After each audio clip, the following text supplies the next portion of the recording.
Assalamualaikum warahmatullahi wabarakatuh. Bagaimana kabarnya hari ini? Semoga selalu dalam keadaan sehat ya. Amin. Nah, sekarang Ibu akan menjelaskan mengenai teks laporan. Kalian sudah membuka catatan dan LKS ya kan? Sekarang Ibu akan menjelaskan mengenai pengertian teks laporan hasil observasi dan ciri-cirinya. Teks observasi atau report berisi penjabaran umum mengenai sesuatu yang didasarkan pada hasil kegiatan observasi. Kalian pernah melakukan kegiatan observasi? Kegiatan observasi merupakan kegiatan pengumpulan data atau informasi melalui pengamatan langsung atau peninjauan secara cermat di lapangan atau lokasi pengamatan. Kegiatan ini dilakukan untuk memperoleh informasi tentang tingkah laku, keadaan, kondisi, atau situasi dari objek yang diteliti. Ya, jadi intinya kegiatan melalui pengamatan langsung, ya, atau peninjauan secara cermat di lapangan atau lokasi pengamatan mengenai tingkah lakunya, kemudian keadaannya, kondisi atau situasi dari objek yang akan kamu teliti. Paham? Nah, sekarang kita ke ciri-ciri teks laporan hasil observasi. Di sini ada 8 ya. Yang pertama bersifat objektif. Apa sih itu objektif? Objektif berarti keadaan yang sebenarnya secara fakta ya. Yang kedua ada global. Global itu berarti umum. Dan yang ketiga ada universal. Universal di sini sama saja dengan global, bersifat umum tetapi jauh lebih luas lagi, ya. Yang kedua ada objek yang akan dibicarakan atau dibahas adalah objek tunggal. Coba lihat di LKS halaman 4. Ya, di situ ada tentang bunga kenanga. Jadi objek tunggalnya itu tentang bunga kenanga, ya. Yang C ditulis secara lengkap dan sempurna. Kalian ketika meneliti bunga kenanga, kalian harus tulis secara lengkap, ya, dan sempurna sesuai dengan faktanya.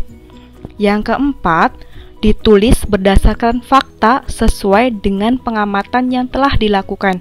Ingat ya, yang namanya laporan hasil observasi berarti ditulisnya harus sesuai dengan fakta, tidak boleh ditambahkan atau dikurangi. Paham ya?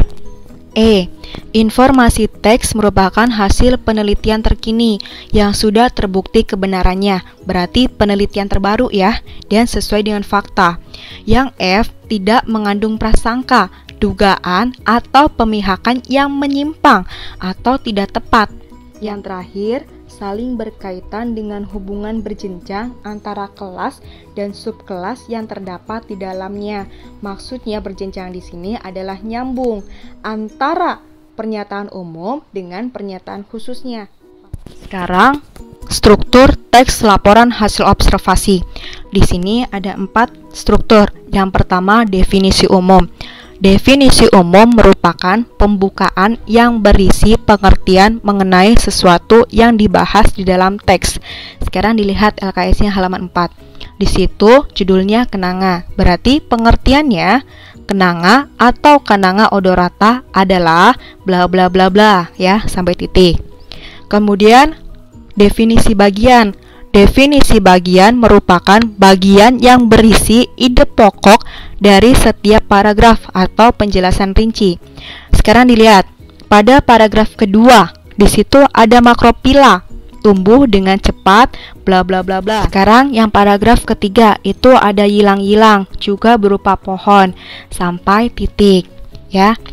Kemudian ada definisi manfaat atau perilaku.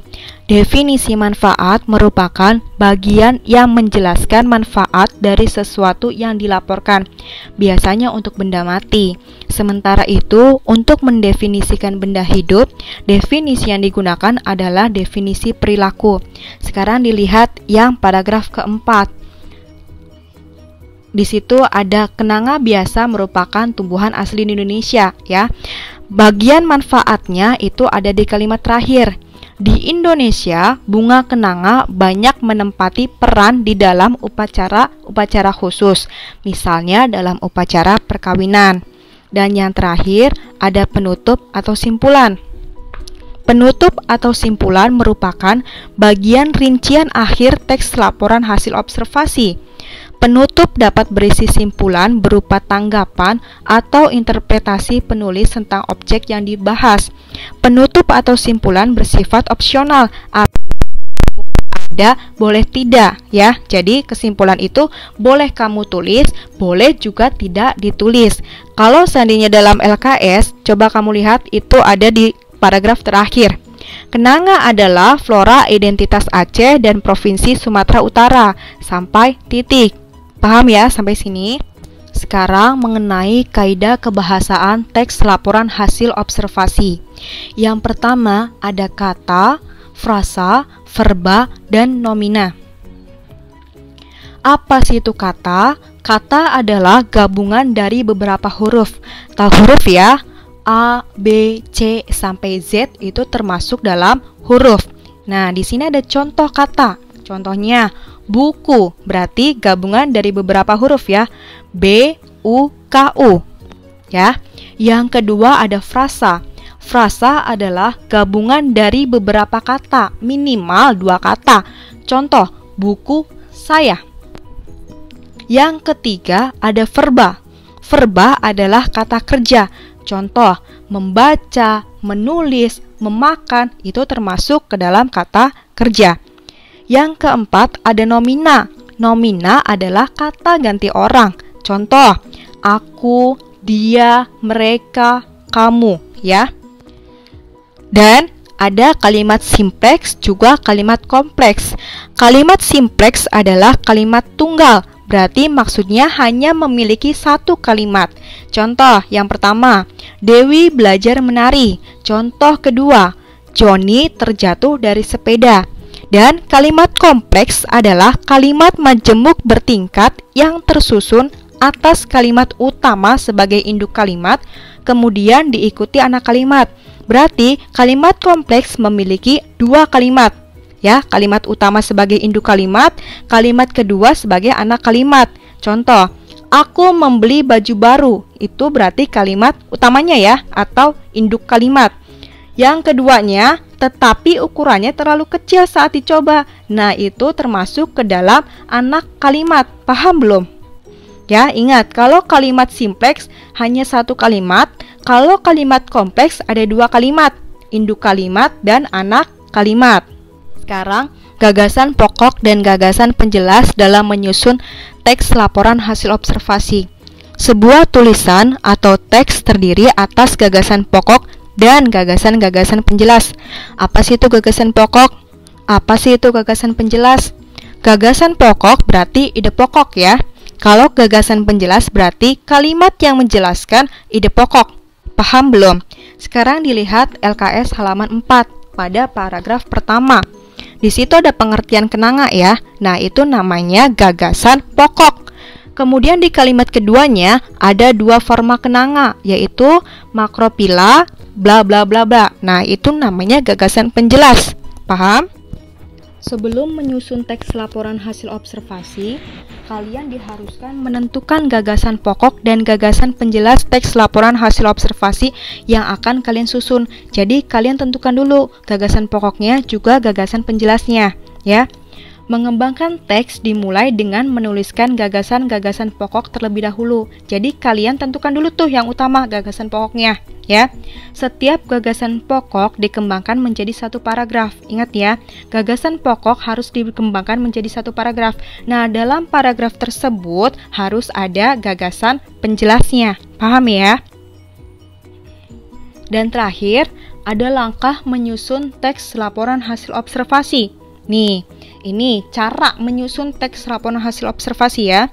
Yang pertama, menentukan topik masalah yang akan diamati atau diteliti. Kalian tentukan dulu apa yang akan kalian teliti ya. Yang kedua, merencanakan cara menyelesaikan masalah ya. Merencanakan cara menyelesaikan masalah di sini maksudnya apa saja yang akan kalian teliti ya. Contoh tadi kenanga. Nah, jenis-jenisnya, kemudian ciri-cirinya, berarti itu yang akan kalian teliti ya. Yang ketiga, Melakukan pengamatan sesuai dengan masalah yang ditentukan. Ingat, tadi contohnya kenanga, berarti kalian mengamatinya kenanga, bukan bunga yang lain ya. Tadi ciri-cirinya kenanga itu apa, kemudian jenis-jenisnya apa saja, manfaatnya dan lain-lain. Selanjutnya, meneliti ulang hasil pengamatan. Ketika kalian sudah selesai mengamati bunga kenanga, kalian teliti ulang, takutnya ada yang kelewat ya. Kemudian, membuat kerangka laporan hasil observasi. Kalian tahu tidak cara membuat kerangka? Ada paragraf 1, ide pokoknya apa saja. Kemudian paragraf 2, ide pokoknya maunya apa saja. Paragraf 3, 4, dan seterusnya. Itu namanya kerangka ya. Kemudian menyusun laporan hasil observasi. Setelah kalian buat kerangka laporan hasil observasinya, kalian baru susun tuh ya. Dan yang terakhir, membenahi laporan. Kalian cek ulang, teliti lagi hasil laporan kalian. Takutnya ada yang terlewat. Paham tidak sampai sini? Sekian penjelasan mengenai teks laporan hasil observasi. Wassalamualaikum warahmatullahi wabarakatuh. Utamakan bahasa Indonesia, lestarikan bahasa daerah, dan kuasai bahasa asing.